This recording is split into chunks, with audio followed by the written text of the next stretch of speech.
The first time I saw it, I thought it was a trick of the light. My house is old, not charming old, with crown molding and built-in bookshelves, but neglected old. It was a foreclosure I'd snagged for a song, a desperate attempt to own something, anything, after the divorce. The place was a tomb of silence and dust, a perfect mirror for the hollowed-out feeling in my own chest. It was a 2-story Victorian, its gingerbread trim sagging like a weary old man, its paint bleached to a skeletal grey by years of sun and neglect. The real estate agent had called it a handyman's dream. I was no handyman.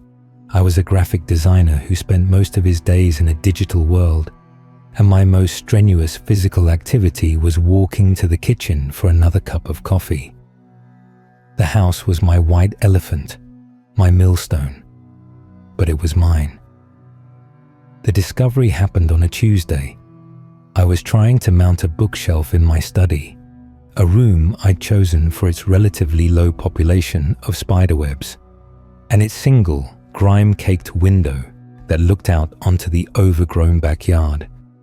The wall I'd chosen was interior, presumably shared with the dining room. I was tapping for a stud, the thump, thump, thump echoing in the empty room, when I noticed the sound change. Instead of a solid thump, there was a faint, hollow tock.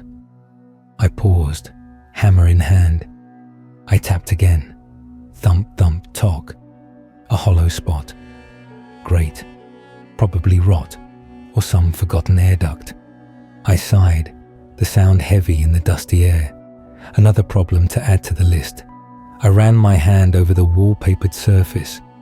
The pattern was a faded, ugly floral thing, all sickly greens and browns. It felt brittle under my fingers. As I pressed, I felt a slight give, a subtle flex that shouldn't have been there in a load-bearing wall.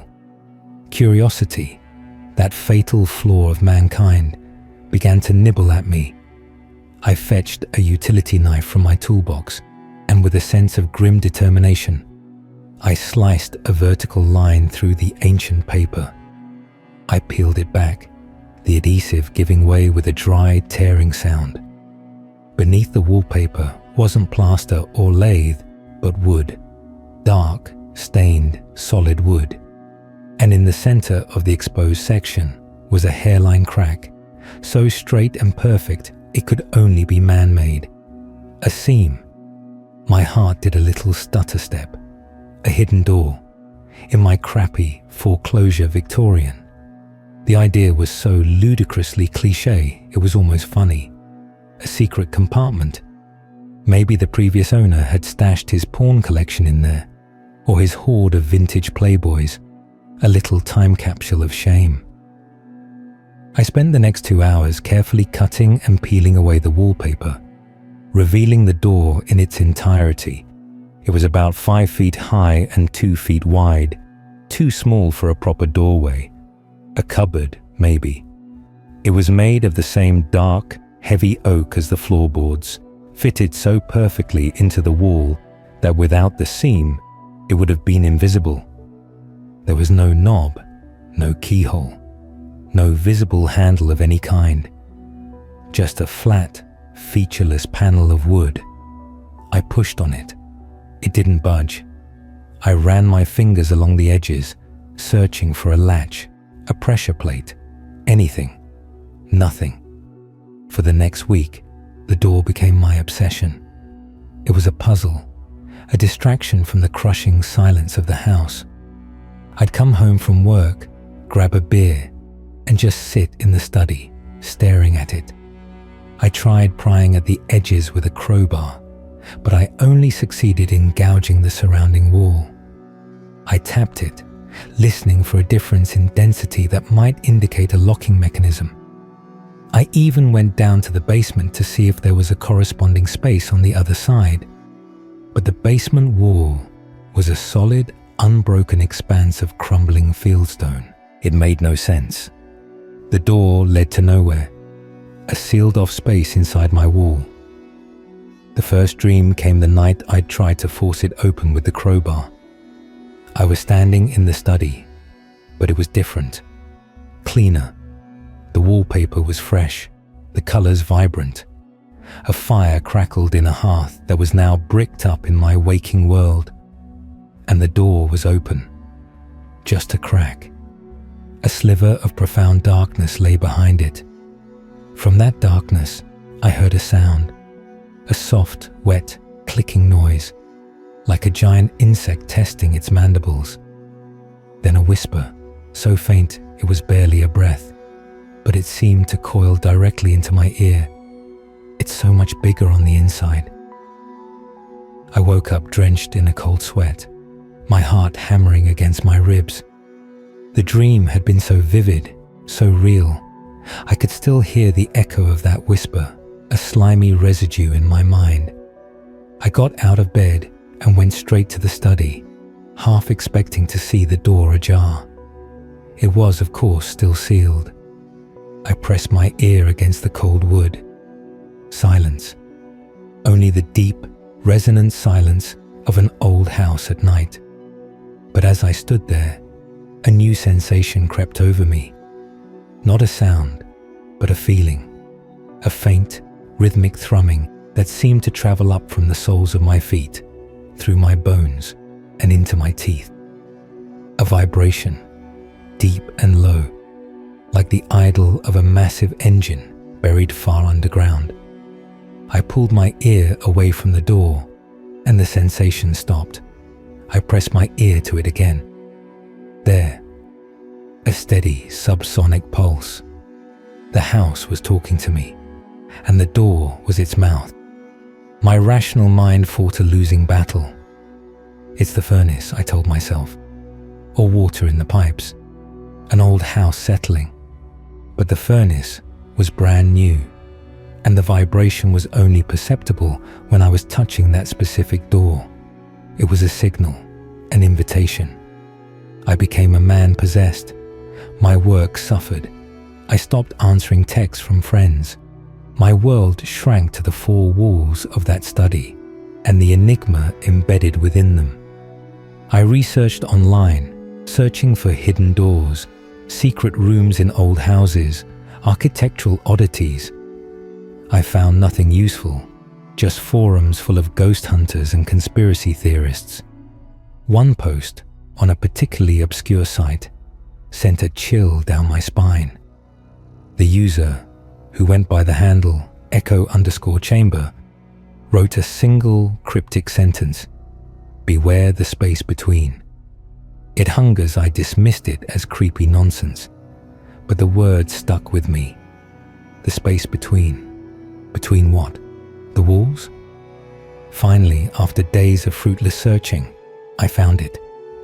I was running my hand over the door for the 100th time, feeling the smooth, unbroken grain, when my thumb caught on a nearly imperceptible ridge at the bottom right corner. I knelt down, peering closely. It wasn't a natural flaw in the wood.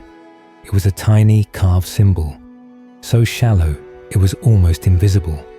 It looked like a spiral, but with angles instead of curves, a series of right-angled lines folding in on themselves infinitely. A key. It had to be. I spent the rest of the day trying to find something that would fit. Nothing worked. Frustrated, I finally took a different approach. I pressed my thumb firmly into the symbol, holding it there. For a moment, nothing happened. Then, with a soft, deep click that I felt more than heard, something shifted within the door. A section in the center, about the size of a postcard, slid sideways into the frame, revealing a small, dark recess. My breath hitched. Inside the recess was another, smaller version of the angular spiral, this one made of a dull, coppery metal. My hands were trembling as I reached out. This was it, the final lock. I pressed my index finger against the metal spiral. It was ice cold. A sharp, sudden jolt, like a static shock, shot up my arm. I yelped and pulled my hand back. The small panel slid shut with a definitive thud. And then, with a groan of wood that hadn't moved in a century. The main door swung inward, silent and smooth on unseen hinges. A wave of air washed over me. It was cold, carrying a smell I can only describe as the opposite of smell. It was an emptiness, an olfactory void, with undertones of dry dust, old stone, and something else, something metallic and coppery, like the scent of blood that has long since dried. The darkness beyond the door was absolute. It wasn't just an absence of light, it was a substance, a thick, velvety blackness that seemed to swallow the light from my study. I shined my phone's flashlight into the opening. The beam penetrated only a few feet before being choked off, as if the darkness itself was dense enough to stop it. I could just make out the beginning of a set of narrow, steep stairs descending down into the impenetrable gloom. The rational part of my brain, the part that paid taxes and worried about cholesterol, was screaming at me to slam the door shut, to nail it closed, to forget it ever existed. But the other part, the part that was curious and hollow and desperately seeking something to fill the void the divorce had left, was too strong. I had to know. I fetched a heavier flashlight from the garage, a big metal mag light that could double as a club. My heart was a frantic drum against my ribs as I stood before the open door. The air from the staircase was noticeably colder now, raising goosebumps on my arms. That low, subsonic thrumming was louder, a physical pressure in my ears. I took a deep breath, stepped over the threshold, and began my descent. The stairs were steep and narrow, forcing me to walk sideways.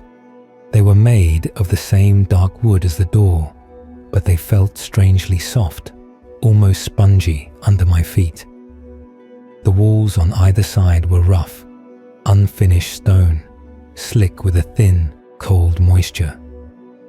The air grew colder with every step, the strange, void-like smell intensifying. I counted the steps, 20, 30, 50. The flashlight beam was still struggling, illuminating only 2 or 3 steps ahead before being consumed. The air began to feel heavy, thick, like wading through water. The thrumming was a constant vibration now, a bass note that resonated in my fillings. At 67 steps, the staircase ended. I emerged into a space that defied all understanding. I was in a cavern, but that word is inadequate. It was vast, so impossibly vast that my flashlight beam couldn't find walls or a ceiling. The air was the same dead cold, and the silence was a physical presence, broken only by the thrumming and the sound of my own ragged breathing. The floor was smooth, black stone, and it stretched out into infinity, but it was what was in the cavern that shattered my sanity. Scattered throughout the space, lit by some unseen sourceless phosphorescence, were rooms. Living rooms, bedrooms, kitchens, hallways. They were like dioramas or stage sets, floating in the immense darkness. They were all from different eras. I saw a 1920s parlor with a horned gramophone, a 1950s kitchen with a formica table, a 1970s living room with shag carpet, and a wood-paneled television. They were perfect in every detail, frozen in time, yet utterly disconnected from any exterior world. And in some of these rooms, there were people, or rather, things that had once been people. I saw a woman in a Victorian dress, standing perfectly still in a floating drawing room, her face a mask of porcelain stillness. But as my light passed over her, her head twitched, and I saw that her eyes were sewn shut with black thread. In the 1950s kitchen, a man in a cardigan sat at the table, a newspaper held in front of his face. But the hand holding the paper was wrong. The fingers were too long, too many jointed, and they tapped a silent, frantic rhythm on the formica. They were prisoners, specimens in a cosmic collection. I stumbled forward, my mind reeling, my flashlight beam dancing over this gallery of the damned. The thrumming was inside my head now, a rhythm that felt ancient and alien. I saw a child's bedroom from the 1980s, complete with a He-Man poster on the wall. A small shape was huddled under the blankets on the bed. It was sobbing, a dry, rasping sound that held no tears. It's so much bigger on the inside. The whisper from my dream echoed in the vast space. No longer a faint breath, but a clear, sibilant voice that came from everywhere and nowhere at once. I swung my flashlight around, the beam slicing through the gloom, and then I saw it. At the far edge of my light's reach, there was a room that was horribly, intimately familiar. It was my study, the one directly above me. I could see my own half-finished coffee mug on the floor, the crowbar I'd left leaning against the wall. And standing in the doorway of that floating, disconnected room, looking out into the cavern with an expression of dawning, absolute horror, was me. It was a perfect doppelganger, every detail exact, from the stubble on my jaw to the torn sleeve on my t-shirt. Our eyes met across the impossible distance. My mouth opened in a silent scream, and then something moved in the darkness behind him. It was vast. I can't describe its shape, because it had no shape my mind could latch onto.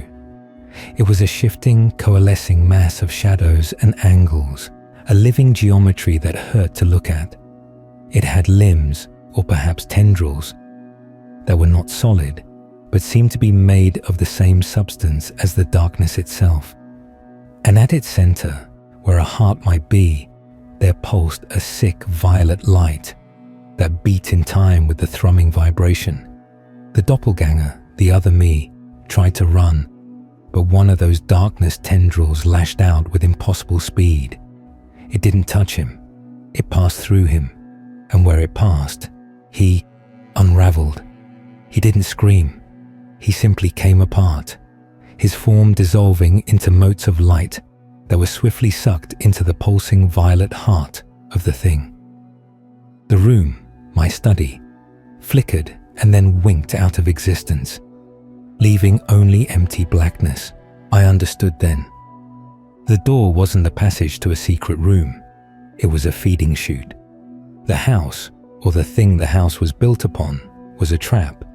It lured the lonely, the lost, the people whose absence wouldn't cause much of a ripple. It offered them a puzzle, a distraction, and when their curiosity overcame their fear, it fed them to the entity in the dark. The rooms were lures, or perhaps larders. The people in them were leftovers, kept alive in a state of perpetual torment. The thing in the darkness had noticed me. I felt its attention shift, a pressure like a physical weight settling on my soul. The pulsing violet light brightened, and I felt a pull, a terrible gravitational hunger drawing me towards it. The thrumming became a deafening roar inside my skull. I turned and ran. I didn't look back. I scrambled up the spongy, treacherous stairs, my lungs burning with the cold, dead air. I could feel the thing behind me, not chasing me, but simply waiting. It knew I was in its larder now. There was no hurry. I burst out of the doorway into my study, stumbling and falling to my knees on the familiar floorboards. I scrambled backward, kicked the door shut with all my strength. It closed with a soft, final click, the seam disappearing back into a perfect, unbroken line on the wall. I sat there for a long time, shaking, vomiting bile onto the floor. I had seen the guts of the universe, and they were monstrous. That was 3 weeks ago. I tried to leave. I packed a bag, got in my car, and drove. I got as far as the state line, but a feeling of dread, so profound and sickening it felt like a physical illness, washed over me. It was a warning, a leash. I turned around and came back. This house is my home now, in the truest, most terrible sense of the word. I am part of its ecosystem. The house has changed. The vibrations are constant now, a low hum I feel in my bones. The air is always cold, and the things I see out of the corner of my eye, they're no longer just shadows. Sometimes I see the Victorian woman standing at the end of the hall, her sewn-shut eyelids facing me. Sometimes I hear the dry sobbing of the child from the room that no longer exists. The worst part is the whispering. It's constant now, a soft, insidious murmur just at the edge of hearing. It whispers about the space between the walls, about the hunger of the thing in the dark. It tells me I'm lucky. I'm the custodian, the warden of my own prison. And last night, I had the dream again. I was standing in the study. The door was open. And this time, I wasn't afraid. I walked towards it. I put my hand on the frame and looked back into my house.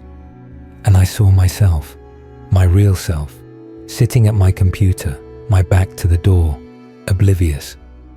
The thing in the darkness doesn't just take your body, it takes your place. It wears your life like a skin. I'm writing this down now as a warning. Maybe putting it out into the world will break the cycle. Maybe it won't.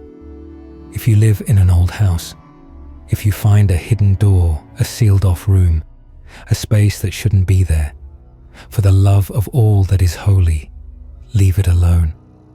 Don't tap on the walls. Don't listen for hollow sounds. Don't try to solve the puzzle, because it's not a door, it's a throat. And it's always, always hungry. And Dan? My name is Dan. But when I look in the mirror now, the eyes that look back, they aren't mine. And they're starting to turn a faint, sickening shade of violet.